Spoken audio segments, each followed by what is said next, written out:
Thank you very much, Jacopo. I have been tasked to moderate the discussion, which will be concluding remarks for today. For this, uh, I would like to devote these 10 minutes of discussion to conclude.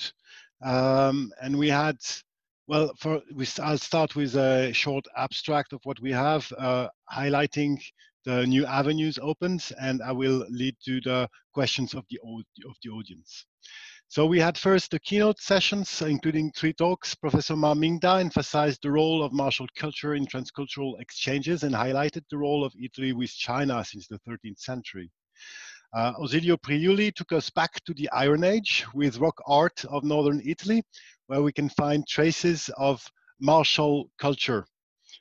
Roberto Gotti, I'm sorry, oh, here we go. Yes. Roberto Gotti shared his latest discoveries in interpreting and comparing fight books by presenting to us his concept of the dynamic spheres on the human body. This session opened up the main questions driving our conference, looking at swords culture across the Eurasian continent. And we are excited by the new avenues we are engaged in, both on the historical, archaeological material culture, and also on the interpretation of martial arts and the role of martial arts played into these exchanges. The second panel looked at historic perspective on martial culture in Italy. The 3 papers shared case studies located mainly in northern Italy. The first paper contextualized martial culture in Brescia, the role of the social and political life in the Republic of Venice in regard to material culture of arms and armor and its use in early modern times. The second paper by Cristiano Brondolini took us back on archaeological finds to enlighten the material culture of the warriors of the High Middle Ages period. Lastly, the third paper of Marco Lena and Moreno Ricci resonated with the 2 first papers, and also the keynote of Ausilio Priuli by showing how the concept of martial art tradition interrelates through time in the era. The third panel, with 2 papers, looked into present days in connection with the past. Gabriele Tonelli presented us with metallurgical and historical research on the Italian swords of the 16th century and its production. And Jacopo Penso just presented us on the ways in which modern day interpretation and studies enlights historical fight books and material culture. These panels will have their counterparts tomorrow with the Chinese speakers, and we are looking forward to for avenues for comparison and discussion of this rich material. My own point of view after this first day is that I am impressed by the boldness of our conference, attempting to compare matters across cultures, times, and space from the Iron Age until today. Well, this is bold. And the way to do it is by bringing together interdisciplinary point of views, archaeologists, museologists, archaeometallurgists, and historians, all of them gathered by the core idea that martial arts play a definite role into the field of study. And this was overlooked by most of the scholars. Now, regarding the questions of the audience, we received 5. And some of them will be addressed actually by the roundtable scheduled tomorrow. So we will leave this to this time tomorrow. But I would just like to highlight one. It was the question was by Byron Jacobs, and he asked the questions of the interaction and exchange between countries, cultures, and people was a key point of history. This is regarding the keynote of Professor Ma Mingda. I wanted to ask, comparing this aspect in pre-Song and post-Song collapse into the Yuan invasion and the subsequent dynasties that followed, how was China openness towards the outside world affected within the realm of martial and military exchange? How does Professor Ma see that within the context of China's martial and military developments post-Yuan collapse? And the answer posted in the thread, I will just read it now. I quote, "Military conflict is an important avenue for cultural exchange, particularly during the Yuan dynasty, when unprecedented cultural exchange took place across the Mongol Empire, across Europe and Asia. In the early Ming dynasty, China was fairly closed country and exchange was not encouraged. After the incident known in Chinese as the Tumutsi-Bian, cultural developments became more diverse. However, sustained prohibition on seaborne trade and conservative attitude eventually brought the dynasty into decline. The succeeding Qing dynasty, continuing Ming's conservative policies in certain ways, partly in response to the political needs of a minority ruling elite. This is reflected in both military training and arms developments. From the point of view of martial arts, this led to the increasing prominence of fixed routine training, that is Taolu, and a corresponding weakening of adversarial and competitive practice. This trend is also reflected in the quality of extant martial art traces and antique arms from this period. I would like to finish now these concluding remarks by thanking all of the speakers and the organizers of this first day. And I'm really looking forward for tomorrow. So the session tomorrow will start in Italy time at 7 o'clock in the morning and Hong Kong time at 2 o'clock in the afternoon. We will start by the panel entitled Material Culture, Weapons, Technology and Aesthetics. And with this, if there are no other remarks by my co-chair, Hing Chao, I would like to thank you all for attending, and I'm looking forward to see all of you tomorrow morning.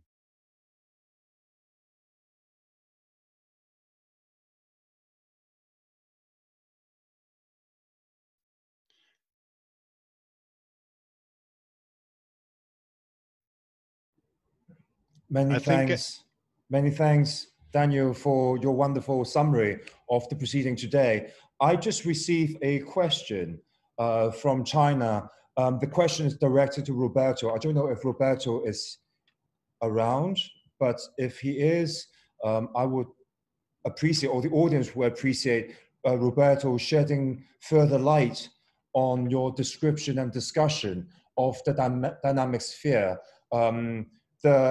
The person on the floor raising this question observed that you would like this. The dynamic sphere, the principle of dynamic sphere, as you described, sounds quite familiar or similar to some of the principles in classical Chinese art, martial arts, but he would appreciate if you can give this further elaboration. Roberto, you here? Amico mio, yes, I will be here for 2 days, it seems. And I don't know the name of this person, but he will be guest in our school and in our facilities because he touch when he would like, because he touch the key point. You know that my paper was only 20 minutes, but the book behind the paper that is a gift to this international conference is 100 pages. So the answer is in that 100 pages, and I can sum it now. What the masters, they put in the books, what the master leave in the books that we were able to find and study are only tracks. These tracks, they have the roots, they go back till the prehistory, or what we normally call prehistory. That was a time of enormous knowledges. When we speak about the dynamic sphere, we speak about Dante Alighieri, Leonardo da Vinci, but we speak about Hermete Trismegisto, the knowledge in the Mediterranean and the Near East area, precedent to the Roman and classical culture. We speak about Greece, we speak about pre-Minoan cultures, and we don't know what else. We are speaking about maybe Luristan, maybe Indo civilization, and of course we are speaking about China and Japan. I learned Aikido, and in Aikido, the real Aikido of Maestro Ueshiba, the old Aikido, the one of the beautiful video, there is all the dynamic sphere exactly the same that we are rediscovering and trying to rebirth now in our school. I think that this is the point, this is the key point of our conference. We are searching common roots because we are human people. We are the same. Our body is made in the same way. So the truth cannot be 100 different truths. The truth must be one. The gesture must be one. the correct one must be one. Maybe my one is wrong. I'm still searching the correct one. But yes, there are the genius idea of ENG, Professor Jeffrey Shaw, Daniel, to put together us in this conference is exactly this. We are searching something. We smell that there is something in common. For too much time, we were separated by borders, by idea of nationalism or idea of individualism in the school. Each school is a garden. No, it's wrong. I think that this person touched the real point. The dynamic sphere can be one of the bridges through the cultures. This international conference and the exhibition is about this, is about the possibility to find a common understanding. To do this, we must research back in the past as much as we can with all the tools that we have. I consider the book of the master not like something sacred to put in a temple. They are tools. Our life are tools. We must understand and we must go back. The prehistoric engravings of Ausilio Priuli, his understanding of the prehistoric engravings is another tool. And I'm eager to listen the Chinese part of this conference because I need to understand more.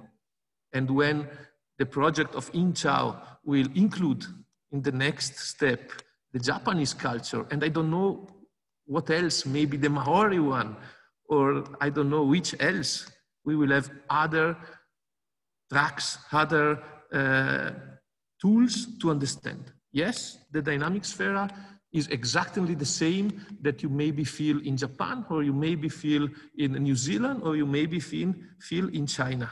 But I'm too ignorant to express it well. I hope Ing to have answered. Roberto, thank you very much. We cannot let you go just as yet because there's a second part of the question that just came through. The gentleman raising this question is Jeffrey Mao, who is actually one of your indirect students, but he's a follower of the Opera Nova system in China. You'll be happy to hear. He wants to know further from you, from the maestro, how the principle of dynamic sphere also extends to the use of other weaponry system within Opera Nova. First of all, the maestro is died many years ago. I am a student, my friend Ing. And yes, what is fantastic, what we were able to reconstruct in these 30 years is that there is no one weapon. We use the knife in the same way that we use the two-handed sword. We use the halberd in the same way that we use the bare hand.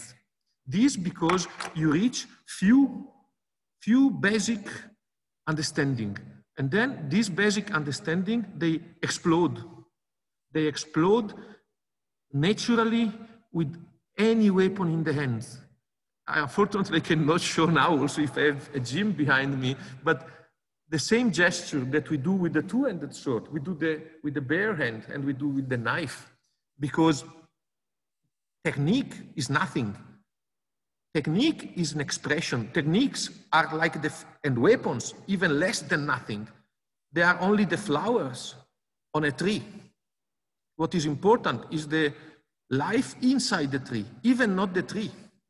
We are the tree. We are the wood and the vegetation on the wood.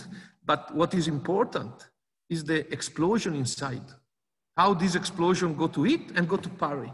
How light we are on the feet. This is what is important. So weapon does not count. And we can do the same assalti. We can do the same kata, because Marozzo was very kind and he lived to us kata, Aulu. We can use the same one with any weapon. And we found tracks of it in the book of the master. But this will be understood maybe by the paper that we wrote for the conference.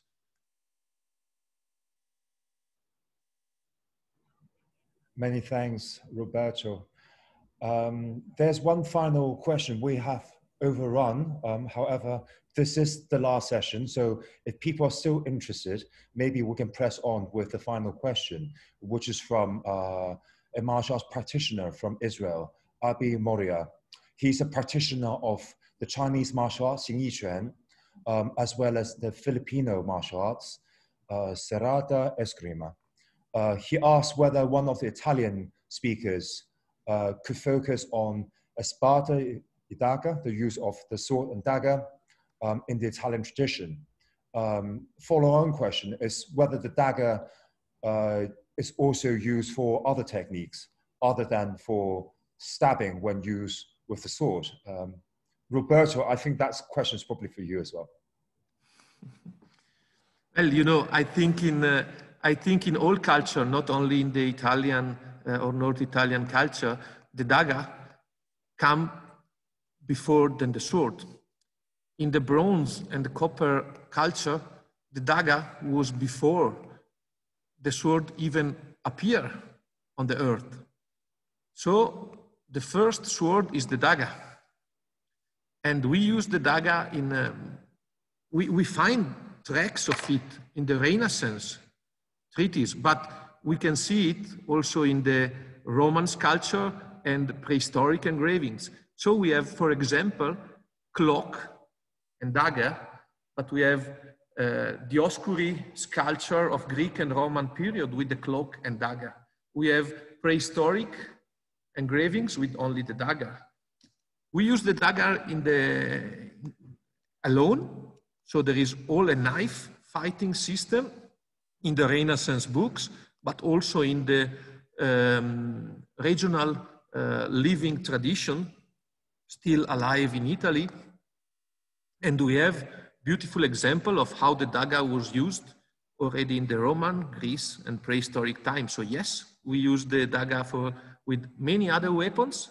You have the dagger behind you when you have only a two-handed sword and you can finish the battle or prolong the battle with the dagger. You have dagger against dagger, sword and dagger. Then you have clock and dagger. And again, there are typical techniques for each one of these systems, but the system is the same. So it's very rich, the word of how to use a dagger. And I'm particularly in love with the word of how to be, or how to fight against a man with the dagger when you have nothing in your hands. Because these appear to be patrimony only of modern combat system, military combat system of modern ages, but it was exactly the same in the Renaissance master techniques and prehistoric engravings that we have found. So Marozzo teach us exactly what I've learned in Aikido. Marozzo teach us with bare hand and against dagger what maybe we find in Judo or in Krav Maga or in other modern system and culture. Once again, thank you, Roberto, for a very comprehensive answer. I think we have no more questions from the floor. Thank you everyone for attending. Tomorrow we start again at 2 p.m. Hong Kong time, 7 a.m. Italy time. As Daniel, my co-host, said earlier, tomorrow it's meant to be a counterpart to the presentation today. So we will have several sessions that correspond to today's presentation by Italian speakers coming from China. And also at the end of tomorrow, we're going to have a roundtable discussion where the conference organizers and the keynote speakers, plus Professor Jeffrey Shaw, will discuss some of the core ideas that have been bounced about during the conference. Thank you to you all, and I hope you can join us again tomorrow. Grazie.